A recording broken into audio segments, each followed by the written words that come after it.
चित्तौड़गढ़ में देवभद्र आचार्य के नेतृत्व के अंदर सारा आयोजन प्रयोजन है उसकी रूपरेखा बनकर सामने आने प्रारंभ हो जाती है।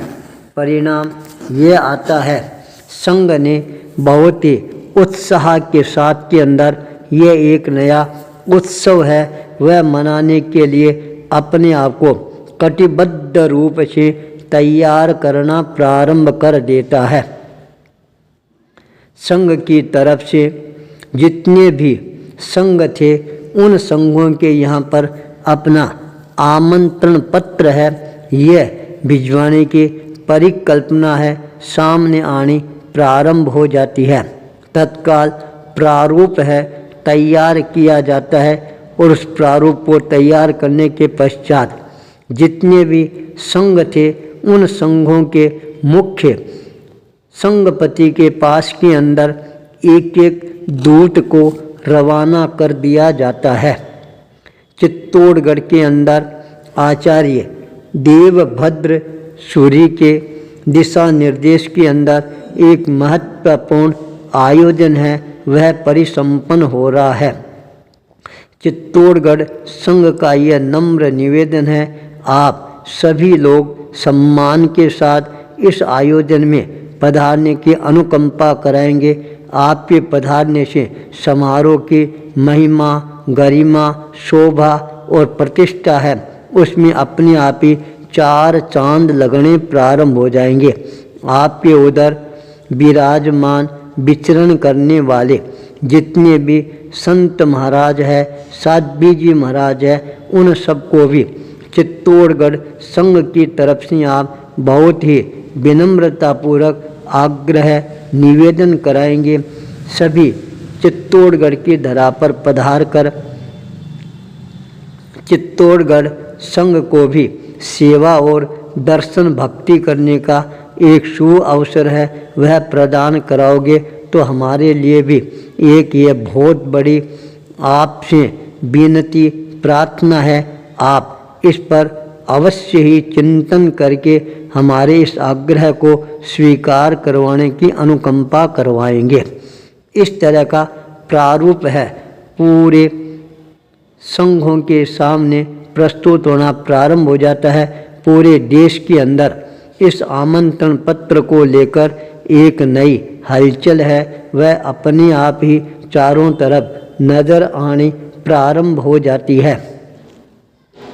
जब ये पता लगा इतना बड़ा संघ है वह चित्तौड़गढ़ के अंदर सुव्यवस्थित रूप से उपस्थित होकर जैन संघ की प्रभावना के लिए कोई महत्वपूर्ण निर्णय है वह लेने वाला है।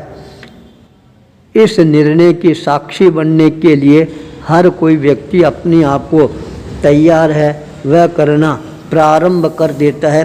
जब उनको ये पता लगता है मुनि सोमचंद्र है वो भी लंबे लंबे विहार करके चित्तौड़ की धरा को पावन और पवित्र करने के लिए पधार रही हैं, तब लोगों के मन में और ज़्यादा उत्साह का वातावरण है वह बनना प्रारंभ हो जाता है। मुनि सोमचंद्र अपने शिष्य मंडली के साथ सारंगपुर से जब विहार करते हैं, सारा सारंगपुर शहर है वह एक तरह से उनको विदाई और बधाई देने के लिए उपस्थित होना प्रारंभ हो जाता है। जब मंगल पाठ का श्रवण करवाया जाता है उस समय अपने पूरे संघ की तरफ से सोमचंद्र को बधाई देने का सिलसिला प्रारंभ हो जाता है और निवेदन करते हैं, हम आपको आज बधाई दे रही हैं। हमारे सारंगपुर में हमारे उपाध्याय प्रवर कपिल जी को जो आपने अपना सानिध्य प्रदान किया सहयोग प्रदान किया उनकी अंतिम इच्छा को पूरी करके संलेखना संथारा ही नहीं करवाया अपितु उनकी अंतिम जीवन यात्रा को जिस रूप में प्रवर्धमान बनाते हुए परिसंपन्न करवाया है यह वास्तव में ही हमारे सारंगपुर संघ के लिए गौरव की बात है। इसलिए हम तहे दिल से आपको बधाई प्रदान कर रहे हैं।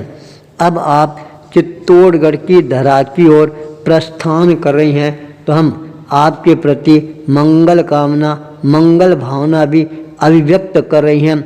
जिस लक्ष्य को लेकर चित्तौड़गढ़ के संघ ने ये इतना बड़ा आयोजन प्रयोजन रखा है, उस आयोजन और प्रयोजन की सार्थकता आपके पधारने से और ज़्यादा सिद्ध होनी प्रारंभ हो जाएगी।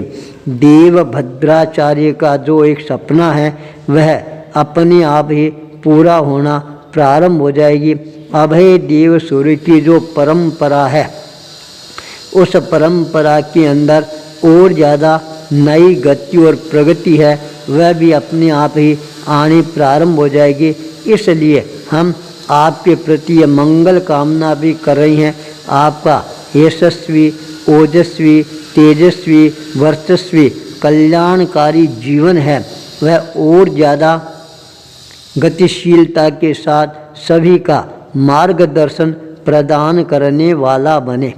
इस तरह की भावनाओं से ओतप्रोत सारंगपुर का श्रावक समाज है अपनी अभिव्यक्ति देना प्रारंभ कर देती हैं। उस समय चारों तरफ का माहौल है वह बधाई और विदाई का माहौल बनना प्रारंभ करा देता है।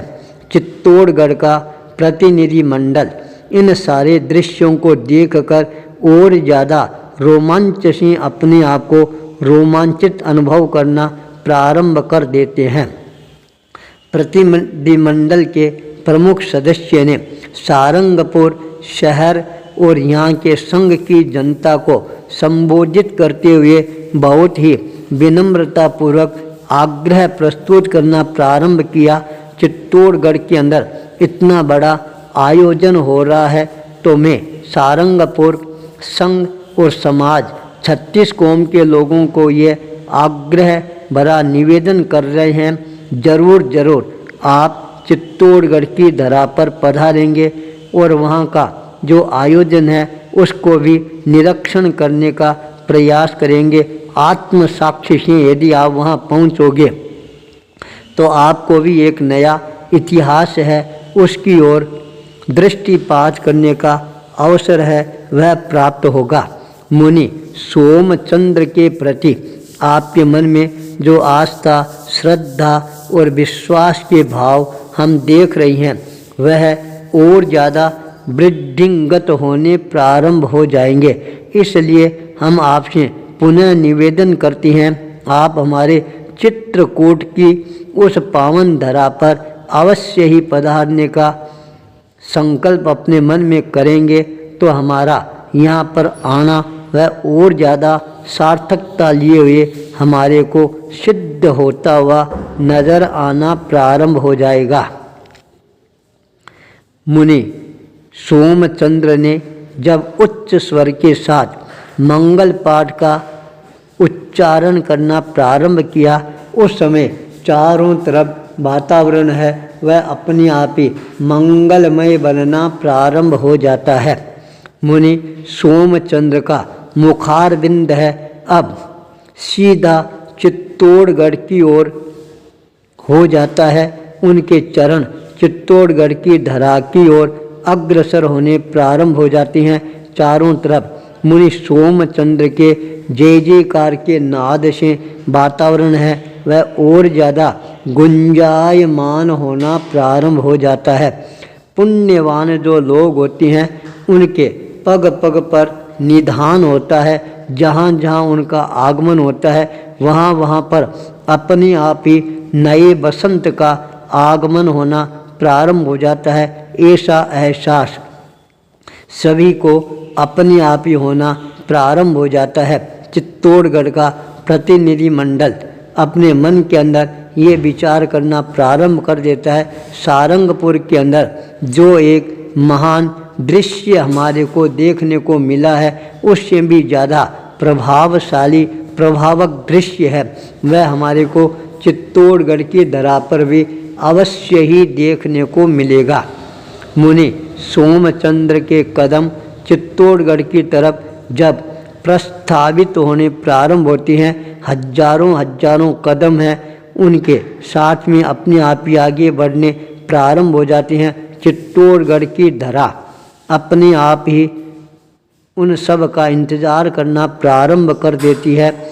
मुनि सोमचंद्र की यात्रा चंद्रमा की तरह सबको शीतलता प्रदान करने वाली बनती जा रही थी। आचार्य भूपेंद्र।